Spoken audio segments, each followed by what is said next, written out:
Hello guys, ഇതാ നമ്മുടെ തുടരും സിനിമേൻ്റെ അറൈവൽ ടീസർ ഇറങ്ങിയിട്ടുണ്ട്. നമ്മുടെ തരുൺമൂർത്തി ലാലേട്ടൻ കോംബോ.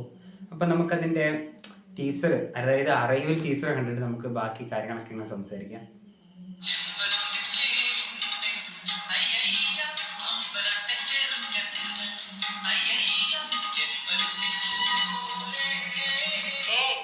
ആ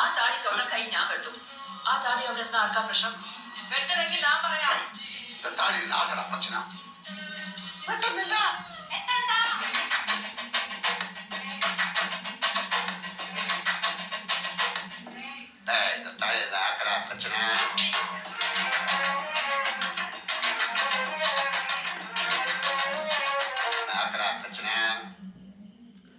ഏപ്രിൽ 25 ഓക്കെ, ഏപ്രിൽ 25.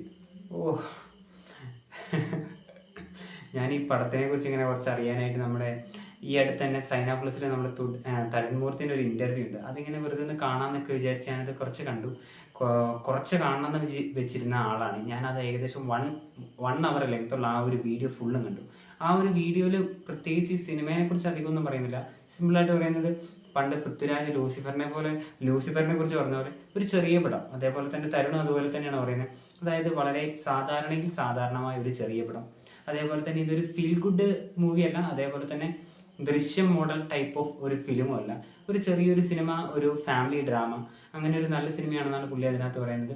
പിന്നെ ആക്ച്വലി ഈ രജപുത്ര മീഡിയ ആക്ച്വലി ഇവരാണ് തരുൺമൂർത്തിയെ സമീപിച്ച് ഇങ്ങനെ ഒരു കഥ ലാലേട്ടിന് വേണ്ടി ചെയ്തു കൊടുക്കാമോ, ഡയറക്റ്റ് ചെയ്യാമോ എന്ന് ചോദിക്കുന്നത്. അങ്ങനെ പുള്ളി അവരുടെ അടുത്ത് പോയി, എന്നിട്ട് അത് കഥ ഇഷ്ടപ്പെട്ടു. അതിനുശേഷമാണ് ഇങ്ങനെയൊരു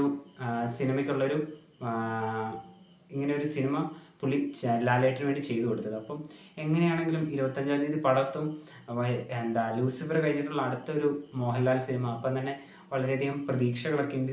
എങ്ങനെയായാലും പടം കെടുക്കട്ടെ. തരുൺമൂർത്തി പൊളിക്കും. കാരണം ഓപ്പറേഷൻ ജാവ, അതേപോലെ തന്നെ സൗദി വെള്ളക്ക, ഇങ്ങനെയുള്ള നല്ല സിനിമകളൊക്കെ തന്ന ഒരു ഡയറക്ടറാണ്. എങ്ങനെയായാലും അടിപൊളിയായിരിക്കും, ഉറപ്പാണ്.